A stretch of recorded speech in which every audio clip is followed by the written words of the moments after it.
Bic Banana Ink crayons. Something I have never heard of before. Oh, we've gone bananas for big banana ink crayons. You'll learn to write a lot of ways. Oh, we've gone bananas for big banana ink crayons. The colors are so bright and gay. Oh, you can learn to color, write smooth lines or fat. Draw a banana and give it a hat. Okay, bunch, you'll go bananas for big banana ink crayons. You'll learn to write a lot of ways. What's up, guys? Mark back again for another episode of Unboxing the 1976 Christopher Rhodes Time Capsule, episode 4 to be exact. And today we're going to take a look at Fred Leach's project about the printing press.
All right, guys, I think that is a wrap for episode 4. So you know the drill by now. We're going to play Fred's presentation from 1976 while we show the images of the stuff that we unwrapped today. I hope you guys liked the episode. If you did, please give it a thumbs up. I hope you'll also consider supporting me by subscribing to my channel. You can do that by clicking the watermark in the lower right corner of the video or clicking the link underneath. And make sure you click the bell icon. That way you'll get a notification every time I have a new video out. It doesn't get lost in the mix. So again, I hope you enjoyed today's episode. Stay tuned for next week, and we'll see you then.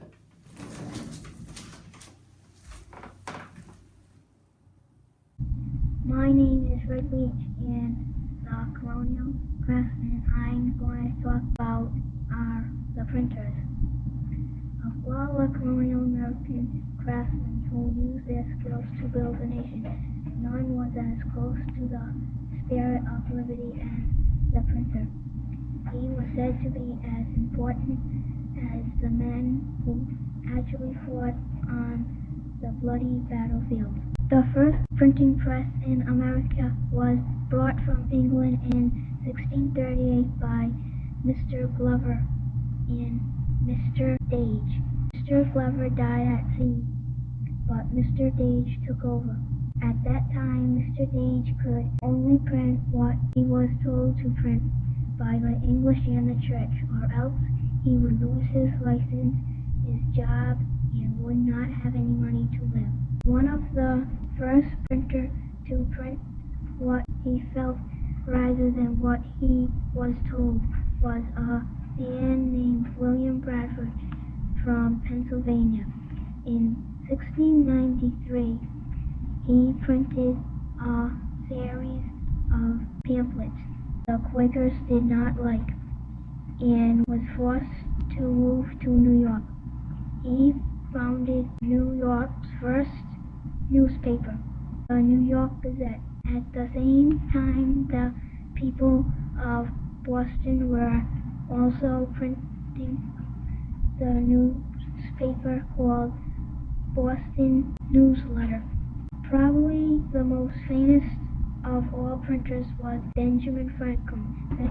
Benjamin got his start in his brother James' shop in Boston, where at the age of 15 he wrote and printed various articles under the name of Mrs. Silence Dogood. That helped to sell more papers. At the age of 17, he left his brother and went to Pennsylvania and opened his own press. He printed Poor Richard's Almanac and the Pennsylvania Gazette. Even though Benjamin Franklin was a famous patriot, diplomat, scientist, inventor, author, and thinker, he always wrote of himself, "I, Benjamin Franklin, printer."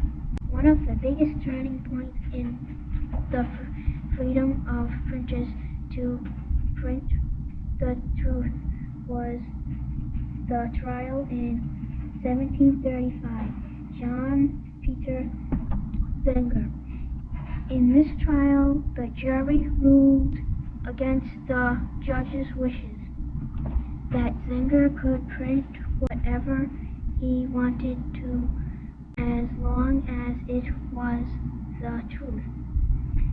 For the next 40 years, England suffered the attacks on her authorities made by furious colonists and their printing presses. Printing is a way of putting letters, words, sentences, and pictures onto a piece of paper. Three things needed for printing are metal type, ink, and printing press. The printer would take each single letter of type and place them so they would spell words and arrange in sentences. The type was inked and the paper was pressed onto the type. When all the type was a certain size and their letters were called fonts. Some letters were used more than others, and the printer had more of these. For example, he would have more E's than X's. The American printer was a man of many talents. He was a writer and editor who prepared and corrected the work, a publisher who issues the paper for sale, a compositor who arranges the type letters, and a man who operates the press. Sometimes he had apprentices called devils who helped at the same time they were learning the trade. The type was kept in a very shallow tray, divided into many small sections, and was called a case. The letters were not arranged in alphabetical order, but by convenience, with the letters used most closest. The compositor's first job was to memorize the position of each letter in the case. When the compositor was ready to arrange or set the letters into words, he would tack the handwritten copy onto a stick. He then would take the letters out of the case without looking and place them in order on a composing stick. When the composing stick was filled, he placed it in a metal pan called a galley. The galley was filled with the composing sticks to make a full printed page. The galleys were then placed in a metal frame called a chase, and the chase into a larger frame called the form. All the letters are then tapped in the form with a flat piece of wood, so the letters would all be level. The form was then ready for the press. The paper was pressed against the form by the printing press. The paper was dampened to make sure it would lie flat. When the printing was finished, the page was removed and allowed to dry. The process was repeated until enough copies were made of this page. Then the type was removed, cleaned, and placed in the type case. This method of printing is basic method still used today.